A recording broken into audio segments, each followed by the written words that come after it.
i danas ću pokazati osnovne varijante korištenja New Design Toola te napraviti jedan ogledni primjer slaganja sustava. Pokretanje softvera otvara nam se početničko sučelje u kojem imamo nekoliko prozorčića. Prvi od njih je New Project gdje možemo započeti slaganje novog projekta na različite načine. Najčešći način je korištenje prve ikonice New Project, a osim toga možemo započeti sa slaganjem prvo odabirom unutarnjih jedinica ili nekom od sljedećih ovdje prikazanih naredbi.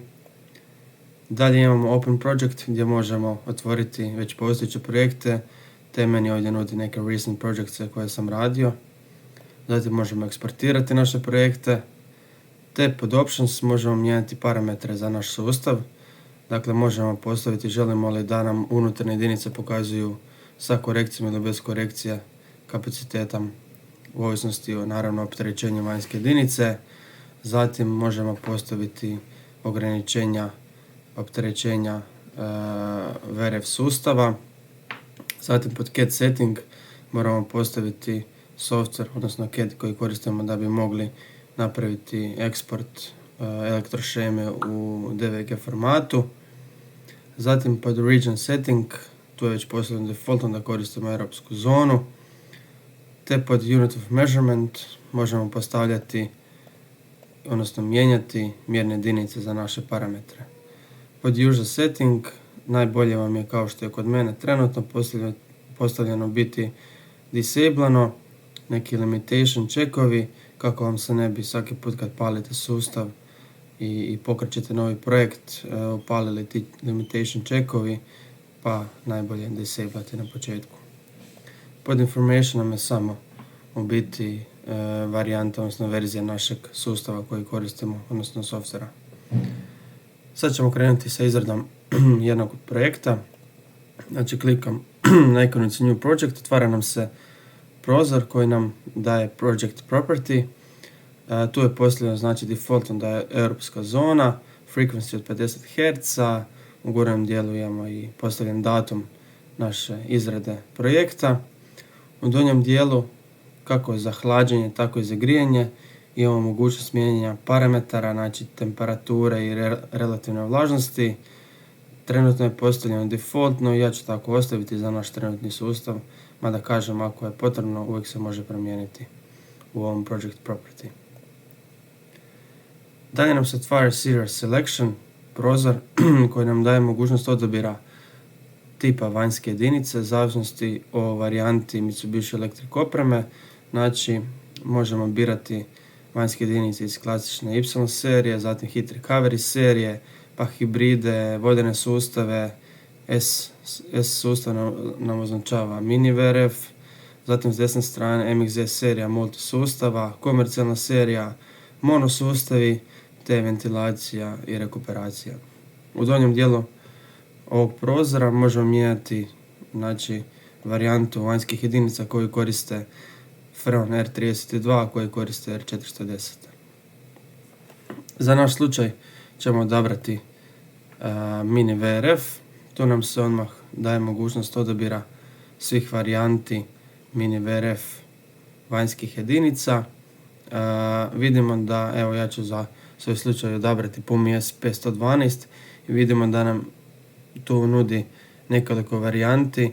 Zapravo je to svi isti uređaj, samo sa novitetima koji izlaze pa su drugačije šifre. Međutim, evo ja ću uzeti PUMI SP112 VKM model. To nam odmah pokazuje njihove, odnosno pokazuje nam učin vanjske jedinice u hlađenju i u grijanju, daje nam mogućnost stavljanja i neke određene metraže do prve jedinice ili prve račve, međutim to ćemo kasnije korigirati. Klikam na OK, otvara nam se radni prostor, odmah nam se otvara i checkbox, njega ćemo kasnije iskomentirati. Znači s lijeve strane ima prozorčić koji nam daje uvid na sve unutarnje jedinice, račve, branch boxove i ono sve što možemo slagati na našu vanjsku jedinicu koja nam se ovdje nalazi. Znači prikazan razvod instalacije, dimenzije, naziv vanjske jedinice, učini kilovata i na nama je da dalje slažemo.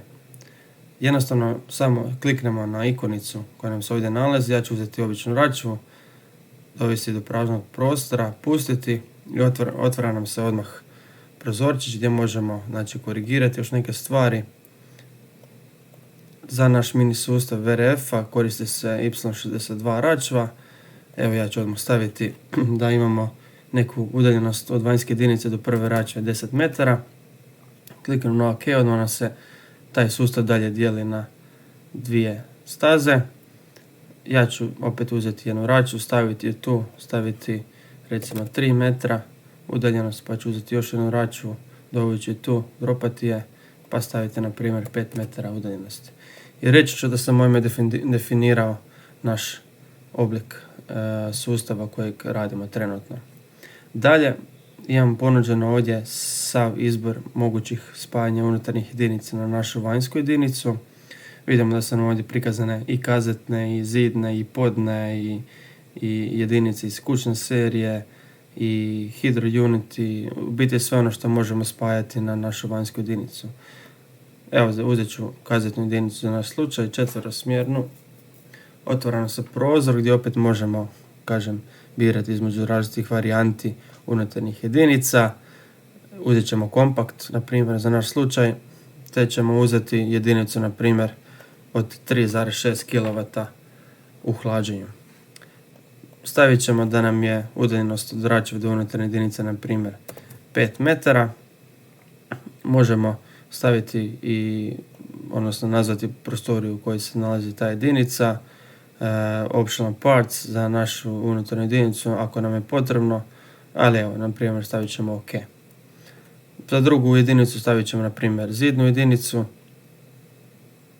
Uzet ćemo opet jedinicu od, na primjer, 3,6 kW. Stisnuti OK, pa krenuti dalje, na primjer, na jednu podnu jedinicu. Možemo uzeti recimo od 2,8 kW. Te, na primjer, možemo uzeti jednu kanalnu jedinicu. Tu nam daje mogućnost odabira statičkog tlaka, recimo da uzmemo srednji, i jedinicu, na primjer, opet 3,6 kW. Čim sam stavio zadnju unutarnju jedinicu, vidim da su mi se kapaciteti unutarnjih jedinica nešto korigirali. To je upravo iz onog razloga što sam rekao da možemo u Home-u pod Options staviti želimo li da nam naše unutarnje jedinice budu sa korekcijom kapaciteta ili ne. To naravno se ovisi o opterećenju vanjske jedinice. Čim se kapaciteti promijenili, znači da je vanjska jedinica opterećena preko 100%. Kako to možemo vidjeti? To možemo vidjeti na način da odemo pod View i checkbox, onaj box koji nam se pojavi odmah pri pokretanju sustava, i on nam daje do znanja zapravo koliko je naše opterećenje vanjske jedinice, u ovom slučaju 108,8%. Osim toga, ovdje možemo vidjeti i udaljenosti i metraže naše, te ukupno dozvoljene. Možemo vidjeti nadopunu freona, te neke ostale podatke vezane i bitne za naš projektirani sustav. U gornjem dijelu, recimo, na primjer, ako stisnemo ikonicu sa oznakom kvačice, možemo provjeriti naš sustav. System check has completed, znači da smo uredno sve napravili, da nema problema, nema nikakvih limitationa, sve je dobro napravljeno za sad i idemo dalje. Prebacujemo se na control grupu gdje možemo dodavati upravljače za naše unutarnje jedinice. S desne strane trenutno se nalazi mogućnost odabira raznih upravljača. Ja ću uzeti naš par 40 model, dovođu za svaku jedinicu. Ako želim da, na primjer, jedan upravljač upravlja sa više jedinica, recimo ako želim da jedan par 40 upravlja sa ove dvije jedinice, to mogu napraviti na način da se vratim u Piping View i tamo pogledam jedinice koje želim da mi se upravljaju pod jednim upravljačem. Vidim da mi je unutarnja jedinica broj 3 pod oznakom grupe 3. Zdaj ću otići na jedinicu pod 4 i staviti ju pod Group Description 3. Tako će mi obje jedinice biti pod grupom 3. Te kada se vratim u Control, ponovno dovučem par 40 i vidim da mi on upravlja s ove obje jedinice. Osim toga mogu staviti jedan centralni upravljač AE200. On mi daje tu mogućnost stavljanja kvačice za jedinice koje želimo da nam se upravljaju preko centralnog upravljača. Što se tiče onih bitnih stavki, dokumentacije i outputa, želimo li napraviti output našeg pipinga, jednostavno odemo samo dok smo u piping view, odemo u output i imamo tu mogućnost eksportiranja u slici ili PDF-u. Imamo vertikalni ili horizontalni način, stisnemo OK i evo ja ću ga na primjer spremiti na moj desktop pod nazivom Skeleton. Saveam ga i kada odem na radnu površinu, otvorim PDF, vidim da se on tu nalazi. Dalje, mogućnost eksportiranja u DVG failu elektrošeme. Znači dok smo u Control View, odemo na ikonicu CAD. Tu nam je već sve defaultno postavljeno, samo stisnemo Output i on nam automatski pokreće naš CAD kojeg smo tamo u optionima postavili da koristimo. Otvara nam CAD sa elektrošemom.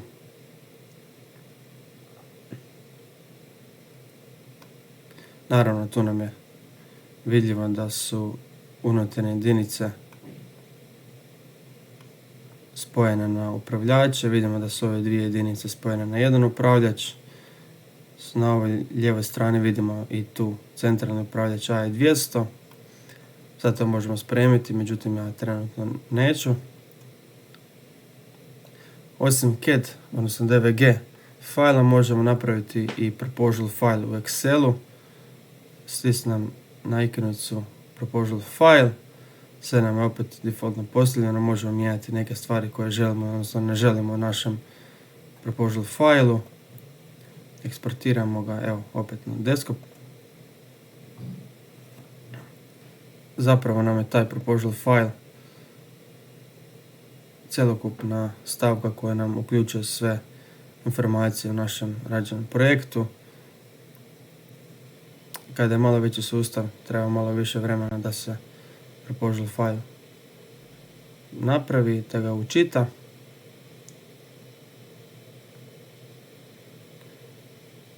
I evo ga, čim nam otvori, možemo vidjeti pod sheetovima da nam se nalaze popis stavki koje imamo u našem sustavu napravljen. Možemo vidjeti opisi nekih jedinica unutarnjih, vanjskih koje imamo napravljene u sustavu, sam sustav pipinga, onda imamo cijevi u metraži, točno koliko su nam duge koje cijevi postavljene u sustavu. Zapravo nam je sve tu na jednom mjestu. Jako korisno. I zapravo to je to. Napravili smo jedan osnovni sustav i objasnili način kako ga složiti te kako napraviti outpute važnih dokumentacija.